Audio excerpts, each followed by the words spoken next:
In the last several weeks, Russia has really begun targeting Ukraine's energy infrastructure. Are we running out of our air defense capabilities? Ukraine is simply lacking interceptors. This has always been a bottleneck. Russia is producing missiles on a war economy, and the West is scaling up production, but is nowhere near where it should be. So I think it wouldn't be smart for Ukraine right now to focus on building up its own air defense systems. I think the opportunity costs for that would be too great. Does Ukraine have any other options when it comes to air defense?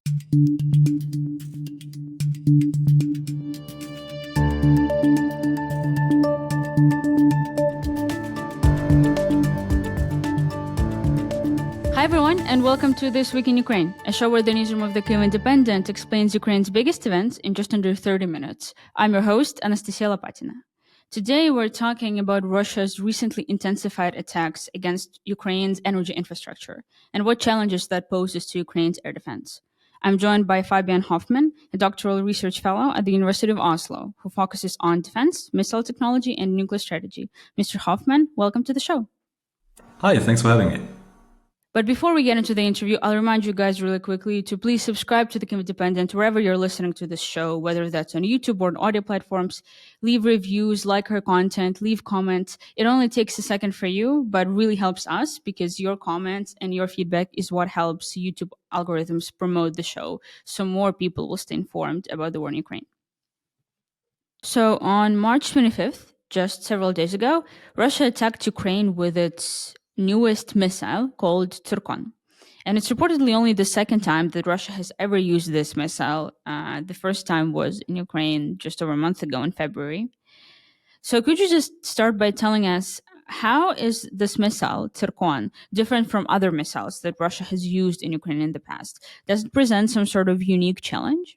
Yeah, so if we go back to before the war, Zircon was one of those hypersonic weapon systems that are really hyped up by Putin and by Russia, together especially with Kinjal and a number of other new missile systems that are really supposed to skew the balance of power in favor of Russia.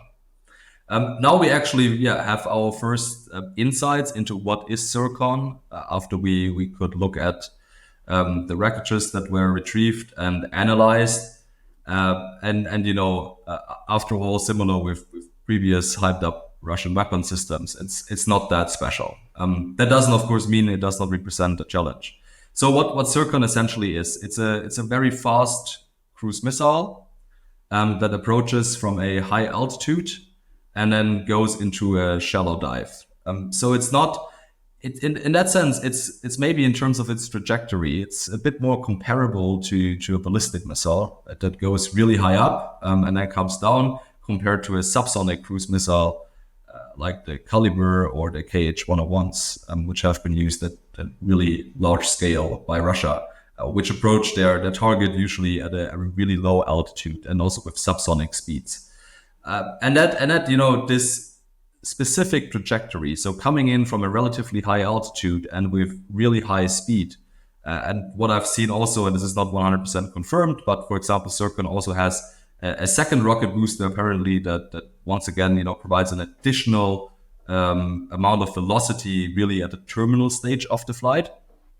And overall, this capability profile, it means that it's quite challenging to intercept these weapon systems, and not every missile defense system in Ukraine's arsenal will be able to deal with it. So, for example, IRIS-T or NASAMS are really optimized to engage subsonic cruise missile threats, like Caliber, like KH-101 or Shah drones, for example.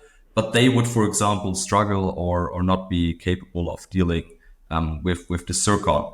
And so what you need for that is something more like a Patriot, which we have seen, right?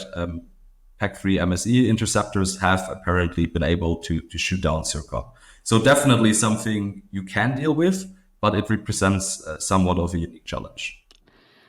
You said that there are certain systems in Ukraine's air defense arsenal that can shoot down the Zircon, but some can't. So I wonder, is that maybe a reason why Russia often attacks Ukraine with a whole array of different missiles and drones all at once, as to make it really difficult for the air defense to engage all of these different missiles and drones? Yes, that's exactly the reason behind it. So what, from a Russian perspective, what you want to do, you want to overwhelm Kiev's and Ukraine's missile defense system in general by presenting what we call a multi-vectorial time coordinated attack, so that your missile systems and drone systems come in from different angles, different trajectories, different speeds, but ideally, right, within within a relatively short period of time, to really make it difficult for those missile defense assets on the ground to allocate interceptors, to prioritize targets, in the hope that, right, something will slip through. Let's shift to talking about more of the recent attacks. And in the last several weeks, Russia has really begun targeting Ukraine's energy infrastructure, which is a bit strange because everybody was expecting, a blackout or Russia's intense attacks against power infrastructure in Ukraine during winter, because that makes sense. If you're Russia, you're trying to cause maximum damage when temperatures are low and people really rely on that power as much as possible. But not much actually happened, and Russia targeted military sites more. There was no blackouts. But now, just in a matter of days, actually, Russia destroyed pretty much half of the energy generating capacity of one of Ukraine's largest power providers. And experts are saying that it may take several years even to repair the damage, which is, of course, pretty significant. So, is Russia shifting strategy? Why is it attacking the energy infrastructure now? Yeah, obviously, I mean, we can only speculate about the specific reasons and the timing. You're correct that actually during winter, Russia shifted its approach somewhat to targeting. So instead of targeting the energy infrastructure, which we saw on the previous winter at really large scale, they went more after military targets and then also industrial targets, right? So it's basically moving from what you could call a counterpopulation or punishment approach, which is really about undermining the morale of the civilian population, more towards a counter-industry and strategic interdiction approach, which is all about undermining the supply of critical materials, right? Making sure that Ukrainian equipment is interdicted in the deployment and pre-deployment stage. And from a military perspective, this is actually quite a bit more effective, and in that sense also a bit more worrisome. And then it's correct that over the last few days and weeks, we've actually seen Russia shift once again more towards engaging critical infrastructure targets, especially electricity. And I mean, to some extent, that fits in within the previous approach, because of course, electricity, energy, that's also crucial resources for industrial production, for the military in general. And then also, it imposes just an opportunity cost, because the money, the time, the manpower invested into repairing this damage, of course, also could have gone into the general war effort, or more specifically into aspects where it is perhaps more critically needed. So in that sense, it can also effectively contribute to what Russia is doing. Generally speaking, it seems like Ukraine's air defense hasn't really been doing as well as of recently, and hasn't been as successful at shooting down Russian missiles. Does that speak to some issues in Ukrainian operations, or are the Russians changing tactics for the better? That's a really good question. I would say in general, right, the thing with missile defense in Ukraine is that it's been actually a lot more effective than a lot of analysts would have expected previous to the war, myself included. But if you compare to the track record, for example, if you compare Ukrainian patriots around Kiev to the track record of Saudi Arabian patriots that really struggled with intercepting ballistic missile threats that came from Yemen, from the Houthis. It's actually quite surprising how effective it has been over the last year or so. This being said, it is correct that it appears that Ukraine has faced more issues in recent weeks than before.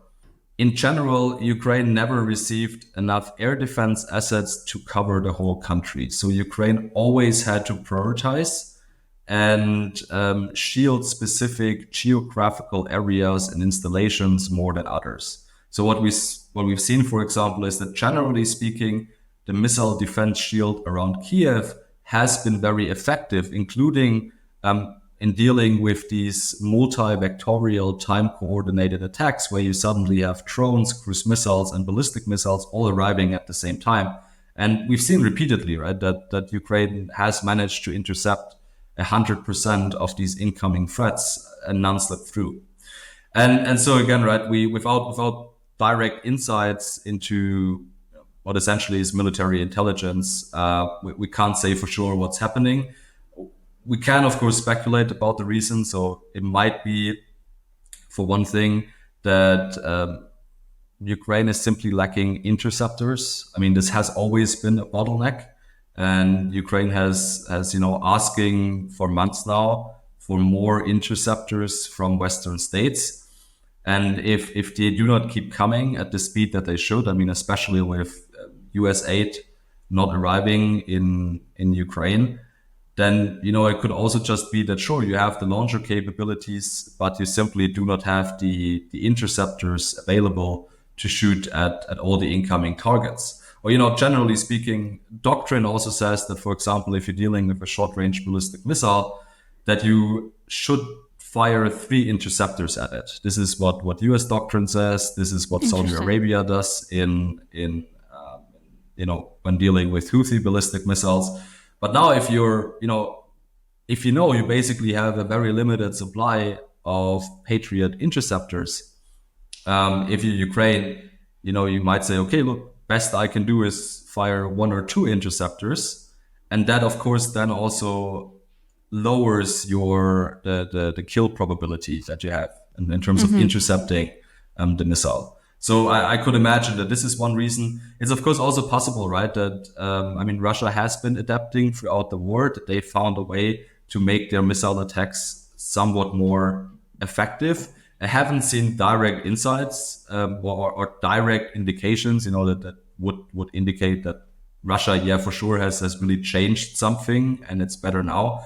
But it's also not something I would exclude, right? That there are things behind the scenes that we, with open source intelligence, do not necessarily have access to, that would demonstrate that Russia has taken measures to improve the survivability of its missiles.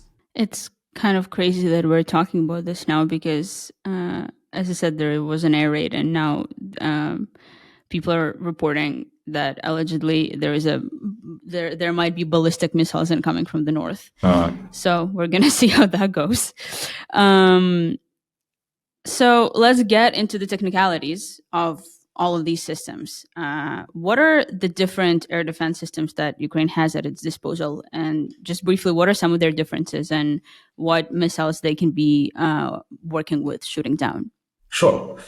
So you have the most upper layer basically is of the missile defense network in Ukraine are longer range systems like Patriot from the United States, or SAM-T, which is a French-Italian system. And these systems are optimized to engage longer range threats, especially ballistic threats. So that would include Kinjal, for example, Iskander-M, ballistic missiles, or also higher altitude cruise missiles, right? Like also Zircon. Or, for example, also the Kh-22, which is an anti-ship cruise missile, which has been repurposed for land attack roles, and which we've also seen being used by Russia over the last few months repeatedly. And so these are missile defense systems that you usually want to use to engage, or that are optimized to engage high altitude threats. So high altitude cruise missiles and ballistic missiles that come in from high altitude. Then you have the medium layer, so to say, is basically comprised of NASAMS and IRIS-T, which is, they come from Germany, IRIS-T, and then Norway American system, NASAMS. And they are really optimized to engage subsonic low flying threats. So mainly subsonic cruise missiles, like H101, like Caliber and Shah drones, for example. The thing is, you can't really use these types of systems to also engage short-range ballistic missiles. That's first has to do with the radar and command and control. And second, the interceptors just do not have the range to go up to that altitude and deal with the threat effectively. And then also, right, it's always a question of optimization. I mean, dealing with an incoming ballistic missile is totally different than dealing with an incoming subsonic cruise missile. And your seekers inside the interceptor, they then are based, right, or they work with different algorithms essentially that help them guide the interceptor to the target. And these algorithms are then, optimized for one threat or another. And then you also, of course, have the shorter range spectrum and point missile defense systems. And that, is the German Gepard that was delivered. That is, of course, also a bunch of Soviet legacy systems or Russian systems that Ukraine already had in its arsenal, like Buk, for example. These are really done right. You want to have them closer to certain installations. Their engagement radius is perhaps like 10 to 30 kilometers at max. Maybe So even I assume shorter. those systems are used mostly near the front line? And they could be used near the front line, or you could also put them, for example, next to an important infrastructure facility related to electricity production, right? So really as a point defense system. And speaking about point defense, I mean, in the end, you also have things like manpads, right, or simply guns with which you can shoot at incoming missile systems that might work for cruise missiles and drones. And we actually, have seen that quite successfully. Ukrainian soldiers taking down cruise missiles and drones with manpads or with their guns or air defense guns, these sort of things. But that's really like your last measure before impact, basically. After the Russian attack, during which Russia used the Tsirkon, Ukrainian officials started to really push this message that Ukraine needs more air defense systems. Just yesterday, I think Zelensky said that he doesn't understand why the Patriots don't cover the skies of cities like Kharkiv or Sumy. Those are some of the cities that get hammered by Russian attacks literally every single day. Of course, there is some nuance to that statement, mainly being that Patriots, as you mentioned, can't really shoot every single thing down, and they're not suitable maybe for some of those cities. But nevertheless, this messaging is a bit of a shift in rhetoric, I think, because our government used to focus mainly on offensive weapons most of the time. But then US officials also told the press that unless Congress passes a new aid bill that everyone has been talking about for months, the situation with ammunition, including for air defense, can get catastrophic essentially this spring. And it's already at the end of March. So all of this taking into account, is Ukraine in real trouble here? Are we running out of our air defense capabilities? Yeah, I mean, in the end, Russia is producing missiles on a war economy, and the West is scaling up production, but is nowhere near where it should be or where it has to be in order to deal with these types of missile threats effectively. And that relates to both launchers, radars, and then, of course, also interceptor ammunition. And yeah, so in that sense, right, the few Patriot batteries and launchers that have been provided by Germany, the Netherlands, I think Spain, also the United States, they're then enough to cover, in theory, a few cities, especially Kyiv. But yeah, there's just simply not enough for Kharkiv and other big population centers that would desperately need protection from these types of missile defense systems. And then it also goes back, of course, to just interceptors, just being short commodity. And again, the United States right now is the only country that produces Patriot interceptors. Germany is building a production line with MBDA Germany. So it's this licensed production for Patriot PAC-2 interceptors, but it's going to take until 2026 until this production line comes online. And until then, the United States is the sole provider of new Patriot interceptors. And if they're not delivering, then the only other option is to look into the arsenals of Western states that might be willing to supply Ukraine. But here we also see, right, these arsenals are empty. I mean, Germany never had a large arsenal to begin with, simply because it never took, military threats seriously over the last 2 to 3 decades. But that's also true for the Netherlands and true for a lot of other countries that deploy Patriot. There's just not enough to go around and to supply to Ukraine. So yeah, it's a very dangerous situation. This was actually going to be my next question. That it seems like Zelensky's question about why aren't there more Patriots? Why isn't there more air defense? It seems entirely valid because in my mind at least, air defense systems are defensive, right? So it seems like the easiest weapons delivery possible to sell, politically speaking, Yeah. to sell to your parliament, to sell to your people.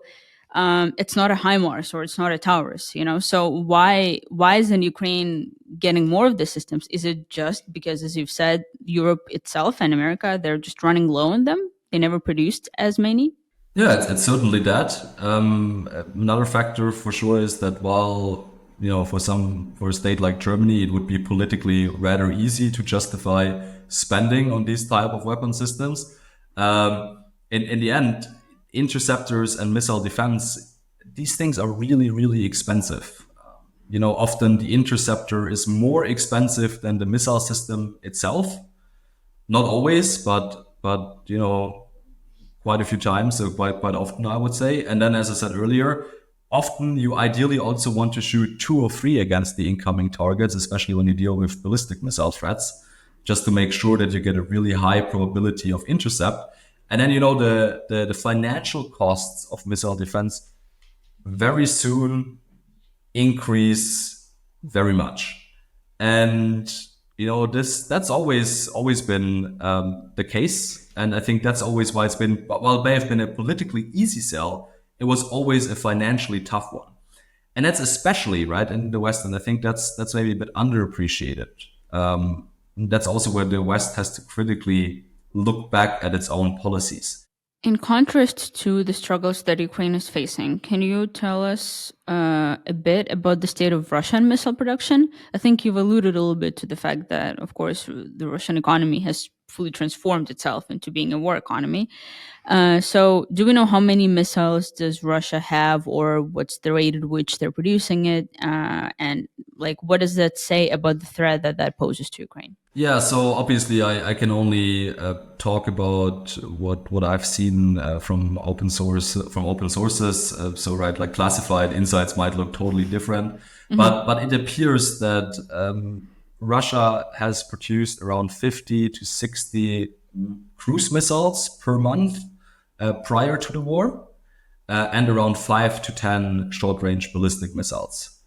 And then after the war, once sanctions kicked in, and in the beginning when they were rather effective, this production dropped.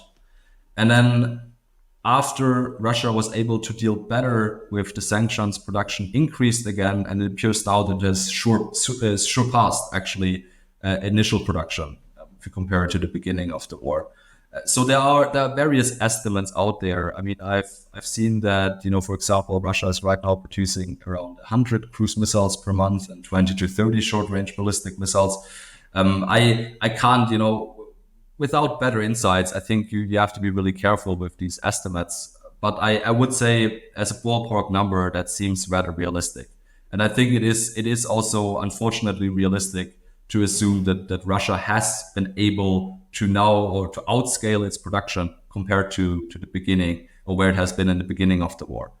In terms of its missile arsenal, that's of course fluctuating, right? I think Russia makes an effort once in a while to really build up that arsenal and then to use it at a larger scale, because it knows that, if the missile systems fly in piecemeal, it will have a much lower probability of having success with its missile attacks. So there is a reason, there's a value for them in building up large missile arsenals and then using them at once or over a relatively short period of time, something that they might be doing right now.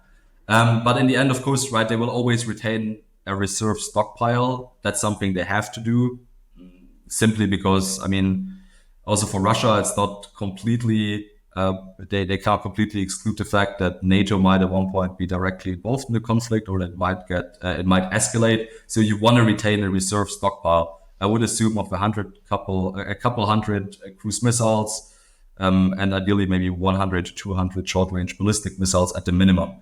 So it's also right, like this idea, Russia will, because of these reasons, they will never completely run out of missiles because they can A, reproduce, and B, they will always retain a missile reserve that they just need for different contingencies. Apart for pleading for more help from the West and hoping that the chaos in Congress fixes itself and there is more help from European nations, does Ukraine have any other options when it comes to air defense? Like, can Ukraine produce its own air defense systems or produce anything else that might help in that domain?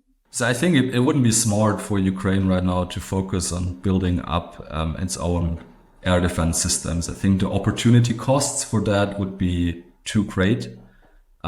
Meaning, right, like the financial investment, the manpower investment would just be that I think that would not be justifiable considering all the other things that Ukraine needs to deal with.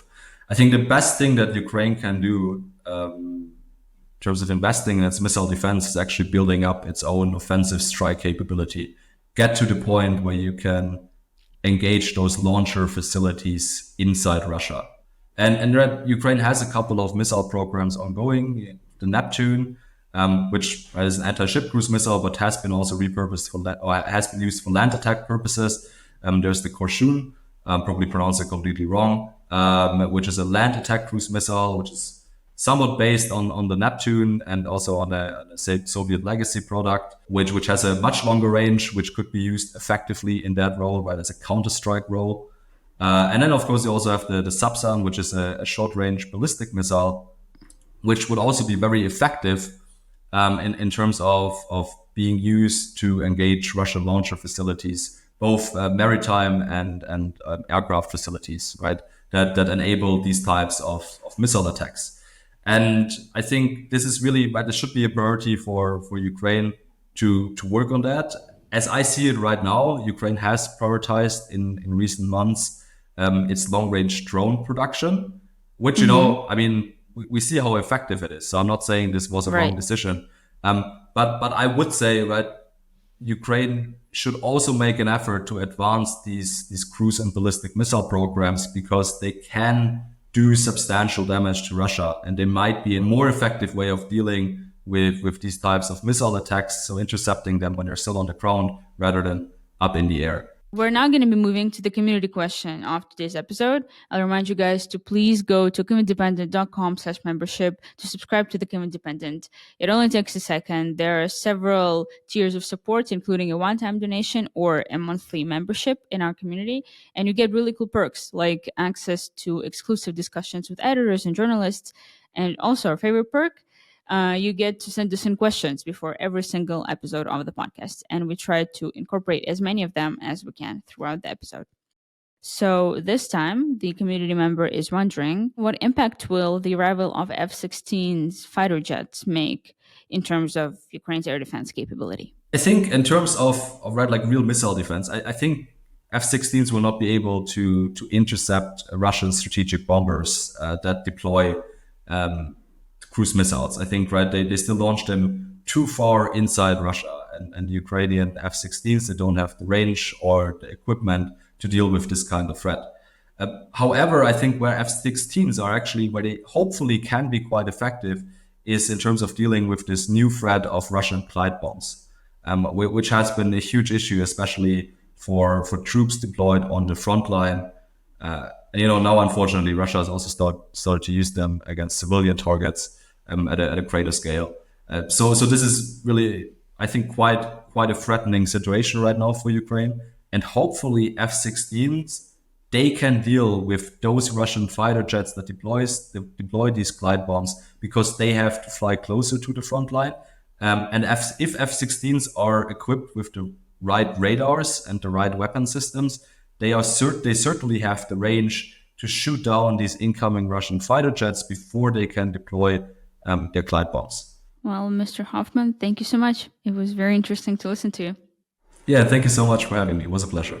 You can find our show on YouTube and all audio platforms every Saturday. If you like this episode, please subscribe to the Kyiv Independent wherever you're listening to this show and support us by going to kyivindependent.com/membership.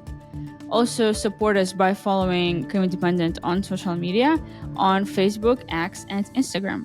We'll be back next week. Thank you for watching.